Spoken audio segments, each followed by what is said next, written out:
Boulder, Colorado, July 1988. A college town nestled against the Rocky Mountains where summer brought warm days and cool nights, where families hiked the Flatirons on weekends, and where children rode bikes through tree-lined neighborhoods feeling safe and free in a community that prided itself on being progressive and family-friendly. Kendra Winslow was 8 years old with bright red curly hair that bounced when she ran, freckles scattered across her nose and cheeks, and round glasses that she was always pushing up because they slipped down,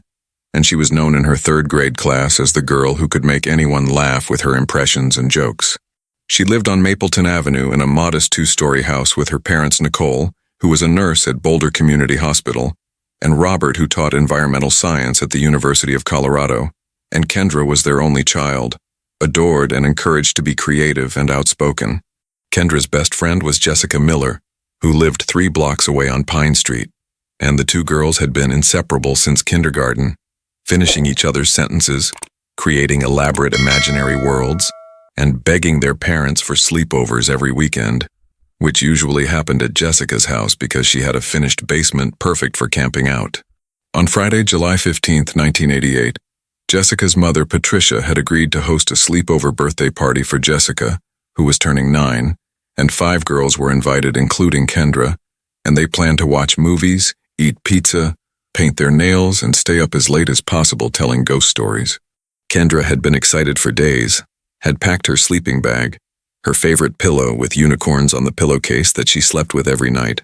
her pajamas covered in rainbow stripes, and a bag of her favorite candy to share, and Nicole dropped her off at the Miller house at 5 o'clock on Friday evening. Patricia Miller answered the door and welcomed Kendra warmly, and she was a stay-at-home mother who loved hosting children's parties, and her husband Frank worked as an engineer at Ball Aerospace and was known in the neighborhood as friendly and involved with his daughter's activities.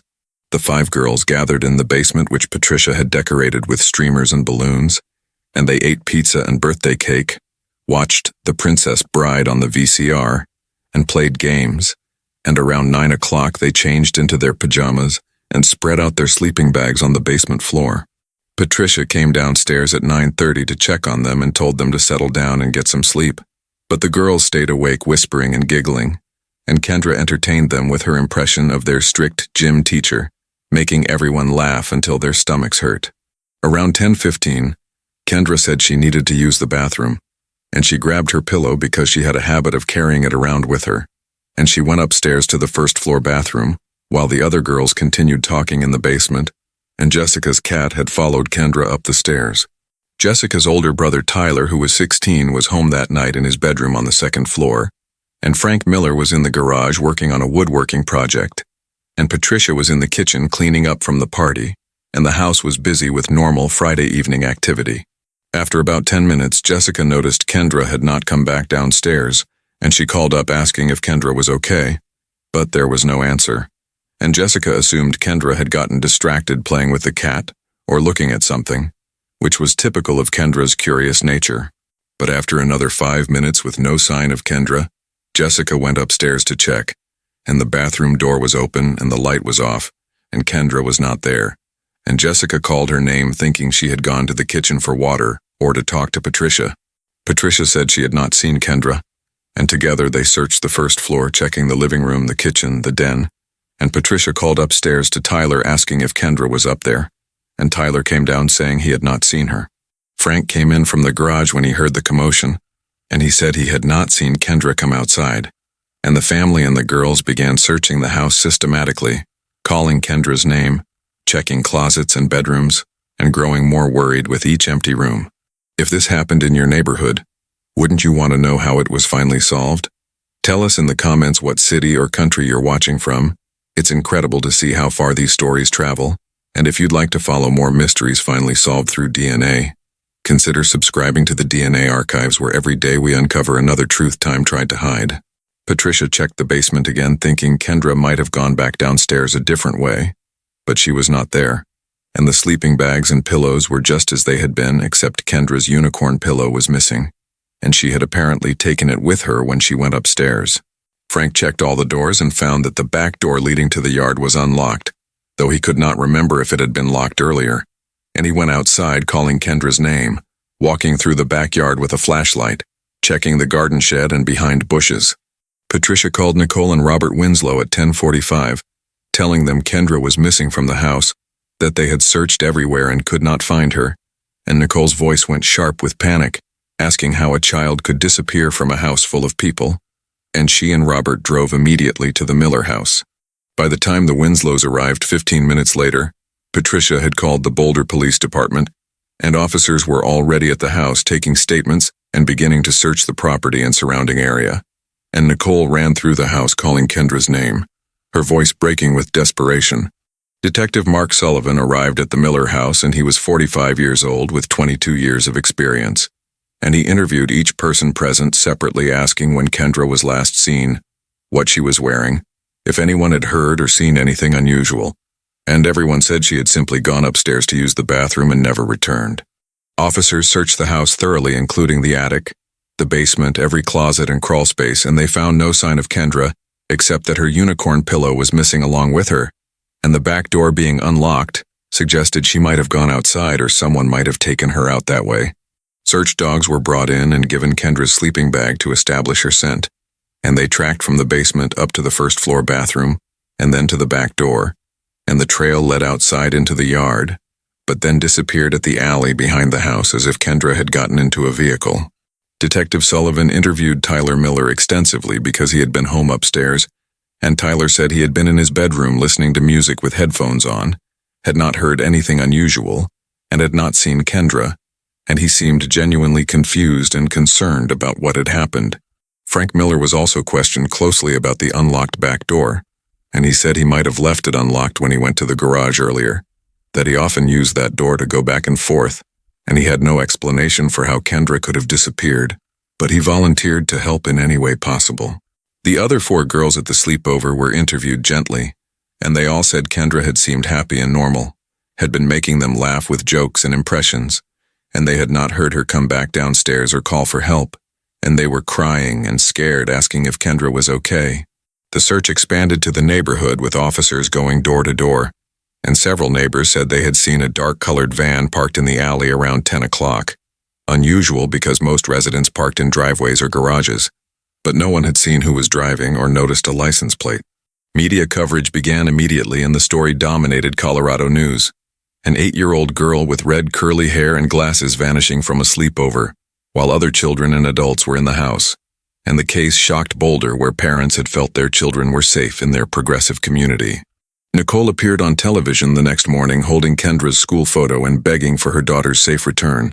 describing Kendra's rainbow pajamas, her round glasses, her unicorn pillow, and pleading with whoever had taken her to bring her home. And Robert sat beside her, unable to speak, his face showing devastation. Days turned into weeks with massive searches of parks and open spaces around Boulder, with volunteers combing through trails in the foothills, with helicopters searching the mountainous terrain. But no trace of Kendra was found, no clothing, no pillow, no evidence of where she had gone.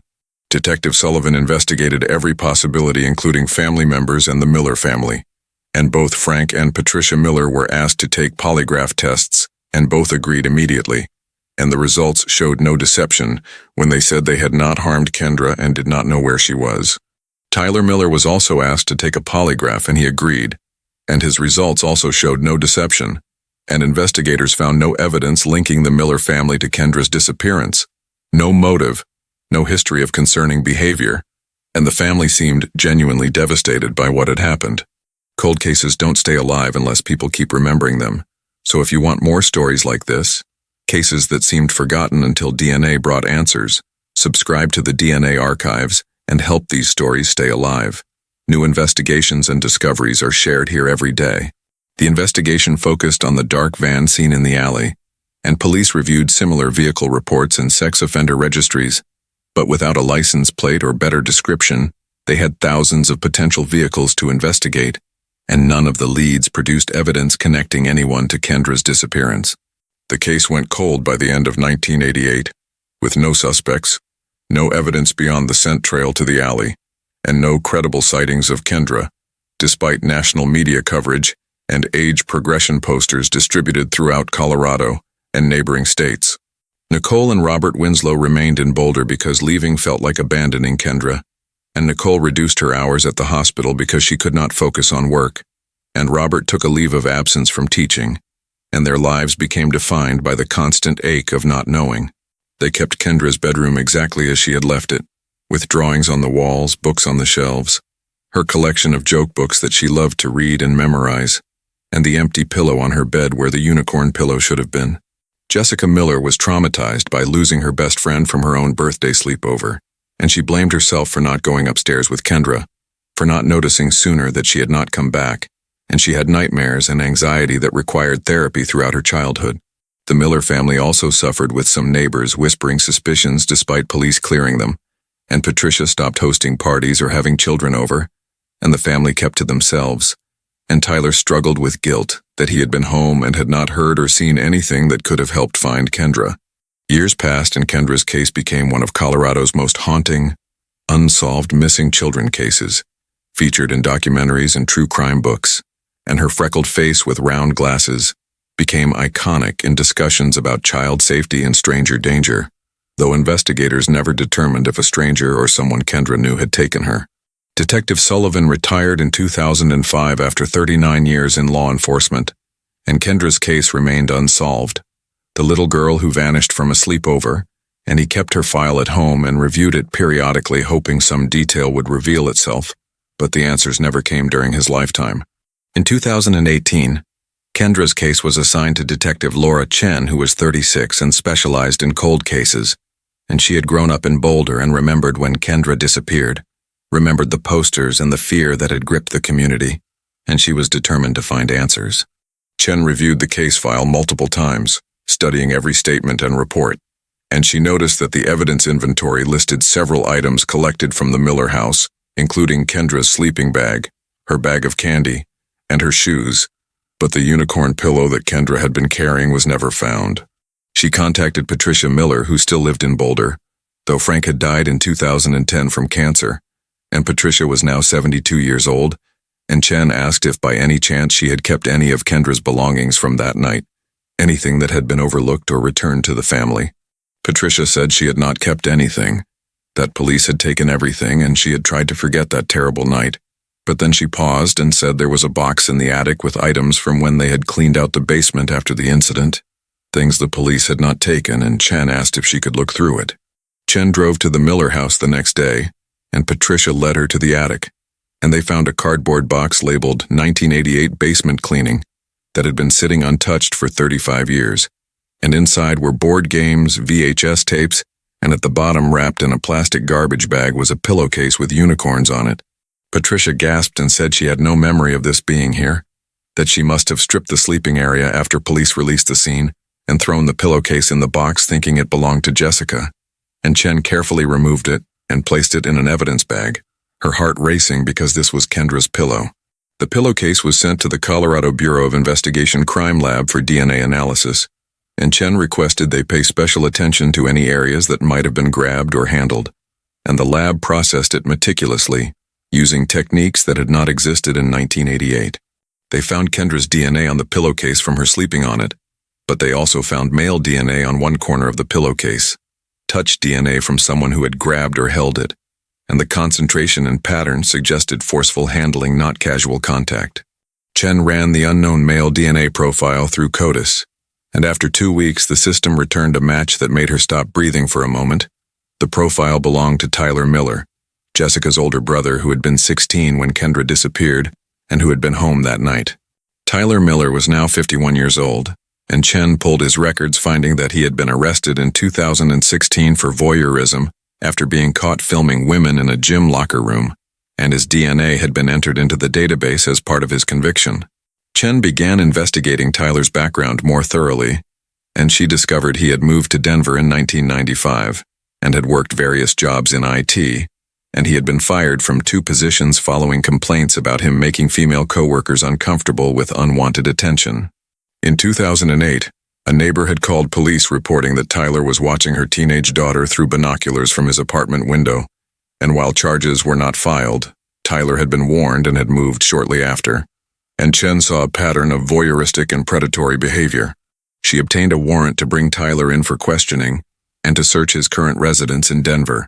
And on a cold morning in November 2023, She and 4 other officers executed the warrant at Tyler's apartment in the Capitol Hill neighborhood. Tyler answered the door in sweatpants and a t-shirt, and when Chen showed her badge and said she needed to talk about Kendra Winslow from 1988, Tyler's face went completely white and he asked if he needed a lawyer, and Chen said that was his right, but they were searching the apartment regardless. Officers searched systematically, and in Tyler's bedroom closet they found multiple external hard drives, and when forensic specialists examined them, they found thousands of images and videos, some of women filmed without their knowledge, and buried in folders were photographs of young girls, including several of Kendra taken at the Miller house. The photographs showed Kendra at various sleepovers and visits, images taken from angles suggesting Tyler had been watching her secretly, photographing her without her or anyone else knowing, and some showed Kendra sleeping, and the collection documented an obsession that had existed before she disappeared. 20 years later, one overlooked fragment changed everything, and that's what we explore here.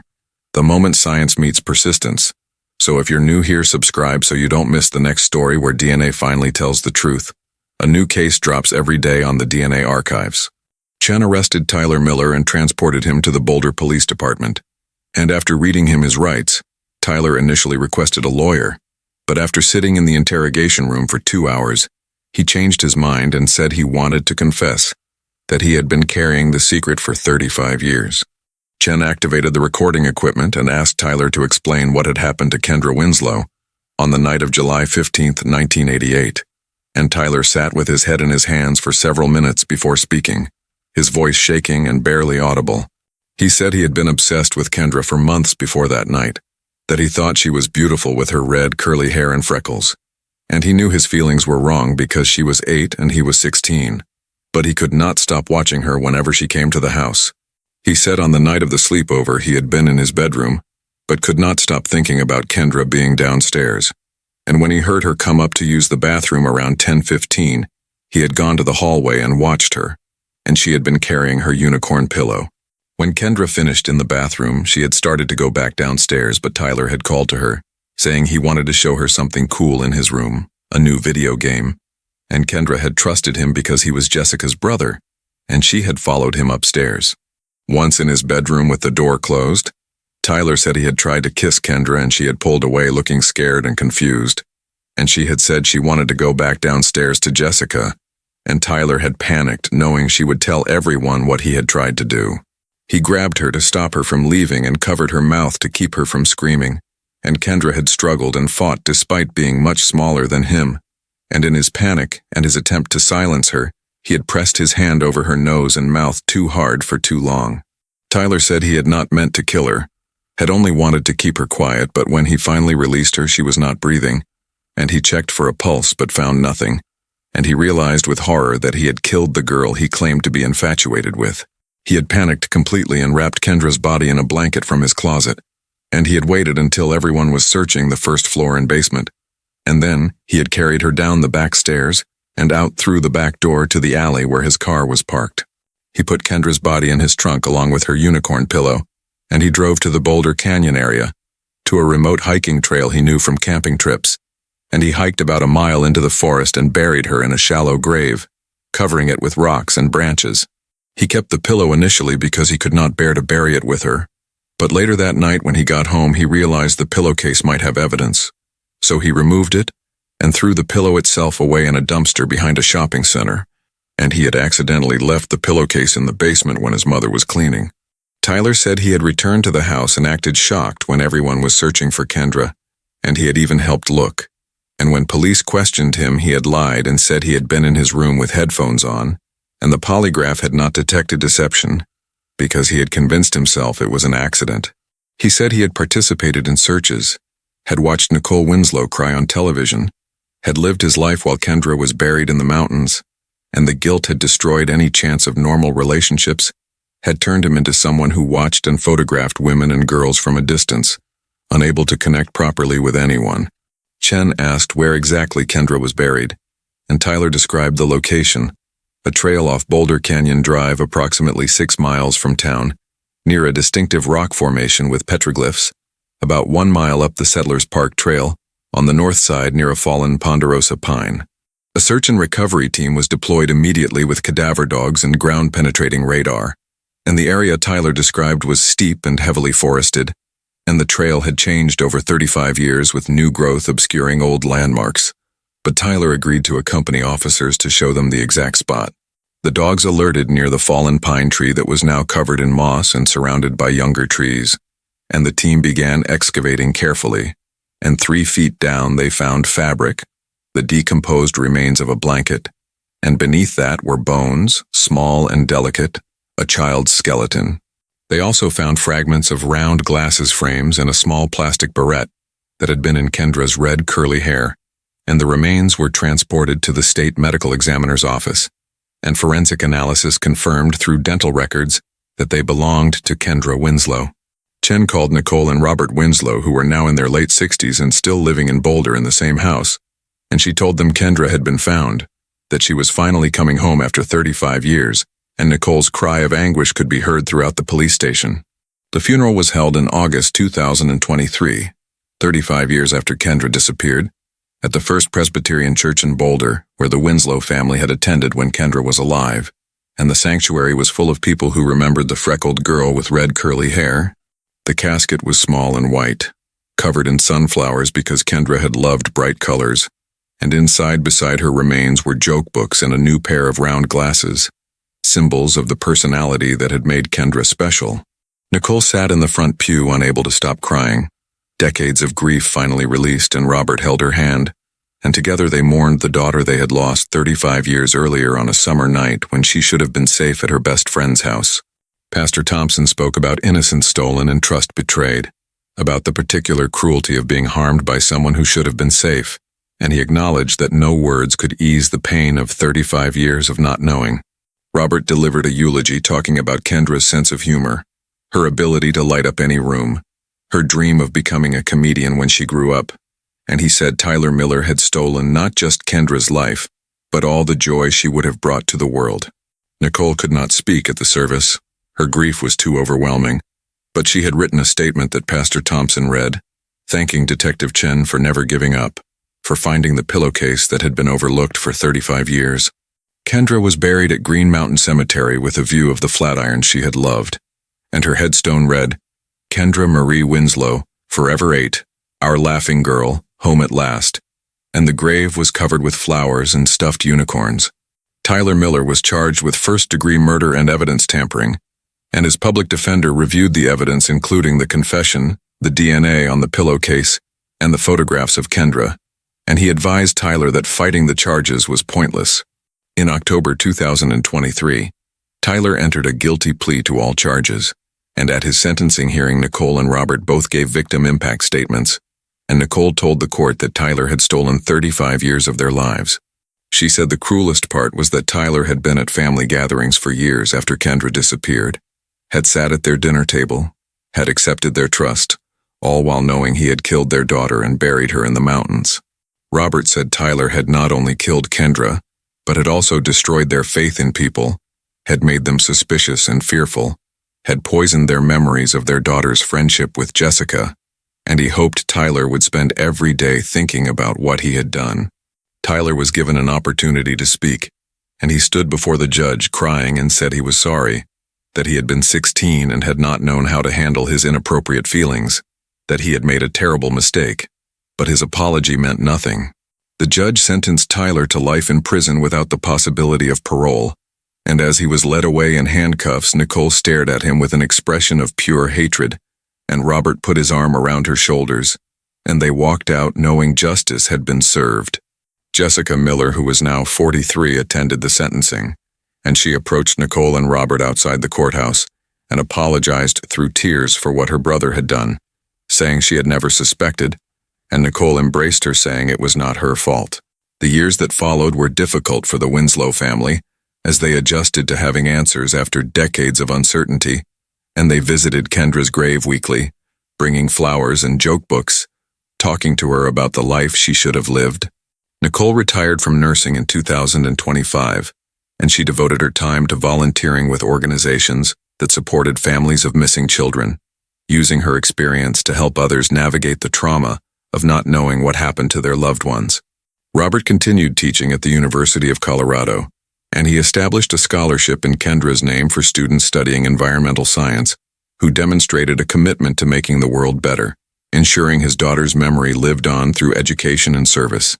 Detective Laura Chen continued working cold cases, and Kendra's case became her most significant achievement, demonstrating the importance of searching for overlooked evidence even decades after investigations concluded, and she trained other detectives to think creatively about what might have been missed. The pillowcase that solved the case was preserved in evidence storage and became a teaching tool for forensic students learning about fabric evidence and the importance of thoroughly processing crime scenes, because even items that seemed insignificant could hold crucial DNA evidence. Tyler Miller remained in prison at the Colorado Territorial Correctional Facility, and he did not appeal his sentence, and he worked in the prison library organizing books, and other inmates knew what he had done, and he existed in isolation, serving his time without visitors or letters. Patricia Miller died in 2026 at age 80, and she had never recovered from learning that her son had killed Kendra in their home, that the search she had participated in had been a lie, and she carried that betrayal and guilt to her grave. The story reminds us that time doesn't erase truth, it only delays it. And if stories like this move you,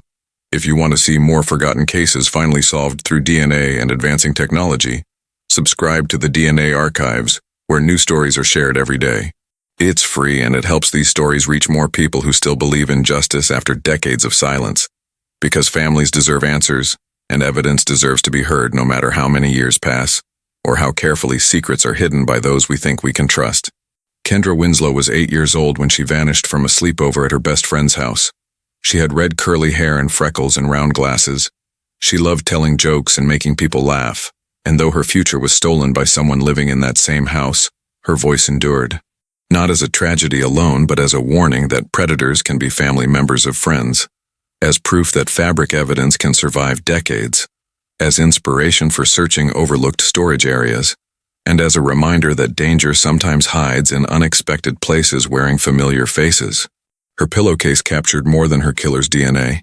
It captured a moment of betrayal by someone she trusted, and that pillowcase waited 35 years in an attic box until someone thought to look for it.